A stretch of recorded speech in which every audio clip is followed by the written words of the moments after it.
En este trabajo se presenta el control del modelo dinámico de una máquina de polos salientes sin amortiguadores, a través del control directo de par DTC.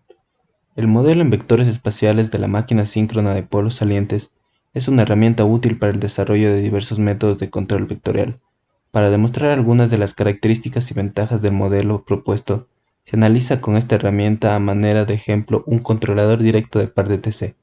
Las ventajas obtenidas con esta técnica de modelación pueden ser extendidas a muchos otros componentes del sistema eléctrico, tales como transformadores, líneas, cargas, convertidores electrónicos de potencia y otros tipos de máquinas eléctricas de corriente alterna. El control directo de par es una herramienta empleada frecuentemente en el control de velocidad de la máquina de inducción. El interés fundamental de esta técnica reside en la posibilidad de controlar el flujo y el par sin utilizar modelos de la máquina. Los métodos de control que se fundamentan en modelos de las máquinas para estimar el par o los enlaces de flujo introducen errores debido a las hipótesis simplificadoras utilizadas para su deducción o por la variación de los parámetros en la operación. Luego de esta breve introducción sobre el tema, vamos a realizar un problema práctico para desarrollar las habilidades necesarias y comprender de mejor manera este tema. Teniendo los datos del problema, tales como los datos de las resistencias de la máquina y datos de inductancias de la máquina, desarrollamos un algoritmo que nos facilite realizar todos los cálculos y obtener así los distintos parámetros y gráficos solicitados. Bueno, como en este caso vamos a trabajar con una máquina sincrónica sin devanados amortiguadores, vamos a tener las siguientes variables, como son una inductancia directa de 1.0, inductancia de cuadratura de 0.6 e inductancia de campo de 1.0. Asimismo, el valor de nuestra resistencia directa es de 0.01, nuestra resistencia de cuadratura de 0.01 y nuestra resistencia de campo de 0.05. De igual forma, definimos lo que es nuestro par de referencia con un valor de 0.9, además de nuestros vectores espaciales de la tensión, en donde tenemos 6 valores: tensión 1, tensión 2, tensión 3, 4, 5 y 6 respectivamente. En esta parte lo que realizamos es el armado de los vectores espaciales de las tensiones, en donde podemos observar con claridad en el siguiente gráfico que nuestra tensión 1 es igual a la raíz de 2/3 por nuestro Bn, que por unidad es 1. Nuestra tensión 2 va a ser igual a menos la raíz de 2/3 multiplicado por el operador A, en donde nuestro operador es simplemente el exponencial de J2 pi tercios. El voltaje 3 es la raíz de 2/3 por el voltaje y por el valor de A. Una vez que observamos que llegamos al punto en donde las siguientes tensiones son los contrarios, vamos a tener que B4 va a ser igual a menos B1, B5 va a ser igual a menos B2 y B6 va a ser igual a menos B3. Es así como armamos los vectores espaciales de la tensión. Otra parte importante es armar las zonas que nos indican que cada switch se le puede interpretar como una zona, en donde tenemos zonas 1, 2, 3, 4, 5 y 6. Lo que nos quiere decir, por ejemplo, que en algún punto, de acuerdo al error del par y de acuerdo al error del flujo, vamos a hacer que se active un switch y vamos a hacer actuar ante un error mínimo. Este algoritmo nos va a ayudar a buscar el accionamiento más óptimo, es decir, buscar un error de par y un error de enlace lo más pequeño posible.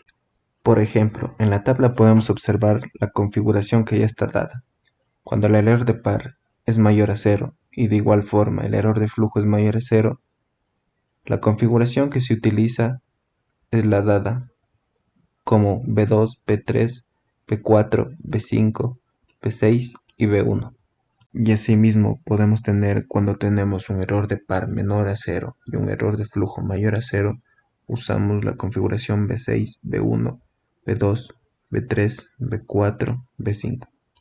Y como podemos observar, tenemos también planteada nuestra matriz R con la resistencia directa de cuadratura y de campo. Asimismo, una matriz de inducción de 3×3, ya que ser un sistema sin amortiguamiento es solo de 3×3. Como parte final de este primer pseudocódigo tenemos nuestra matriz de ganancia, que es de 3×3 y en donde están los valores de la inductancia directa la de cuadratura y la de campo. Asimismo, nuestro tiempo con el que vamos a trabajar para desarrollar este pseudocódigo.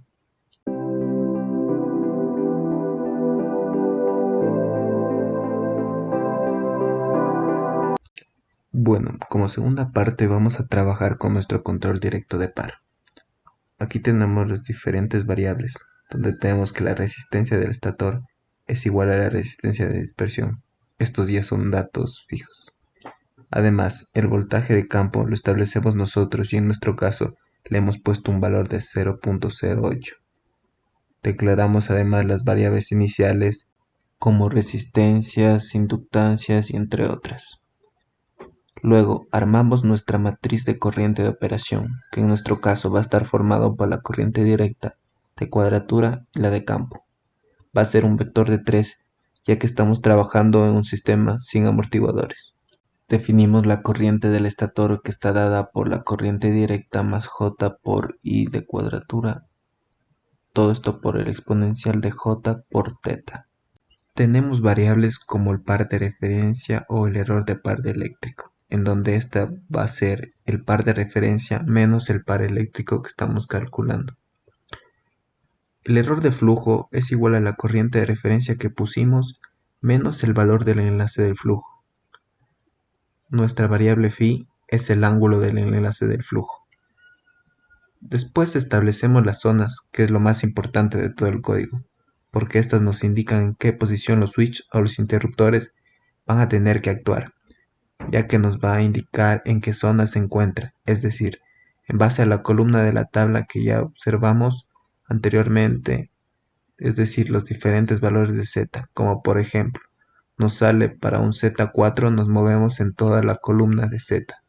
Luego tenemos que si el error de par es menor que 0 y el error de flujo es menor que 0, ahí hacemos como estar trabajando en binarios para poder encontrar el valor de la fila.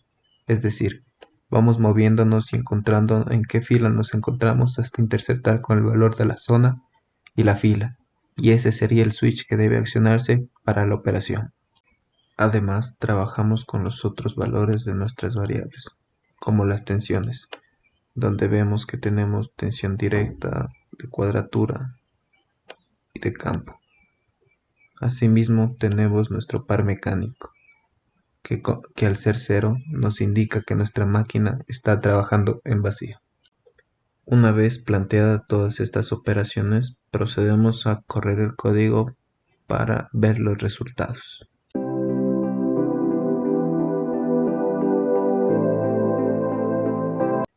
El par eléctrico de la máquina.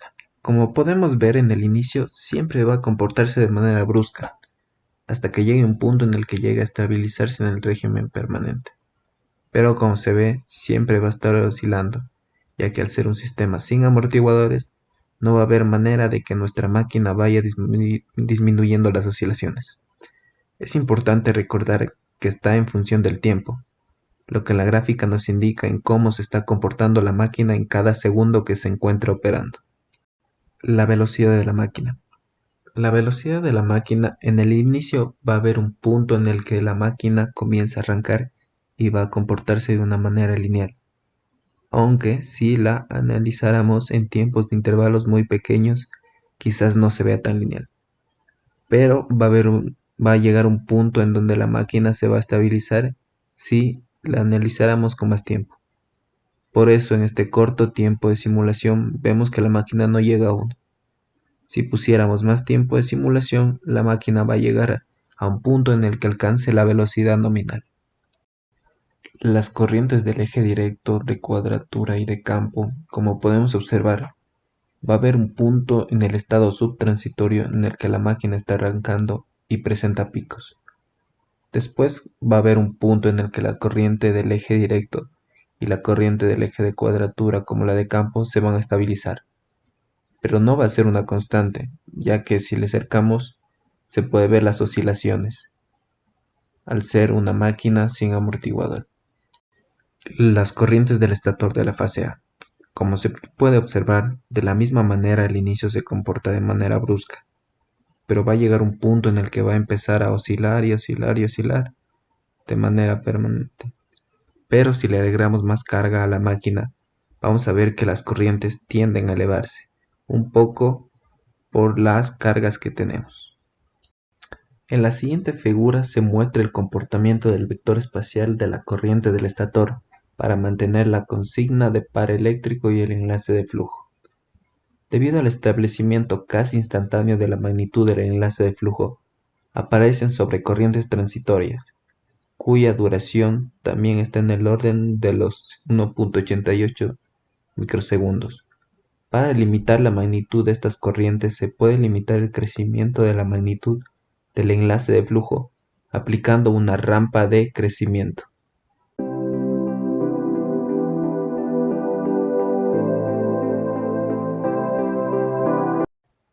Con el desarrollo de la electrónica de potencia ha sido posible ampliar el rango de aplicación de la máquina síncrona, sin amortiguadores, al control de la velocidad. La disponibilidad de fuentes de tensión y frecuencia variable permite la operación de estos convertidores a cualquier velocidad, con bajas corrientes y altos pares de accionamiento. Los controles de velocidad por regulación de tensión, frecuencia, campo orientado y control directo de par son tres soluciones utilizadas frecuentemente.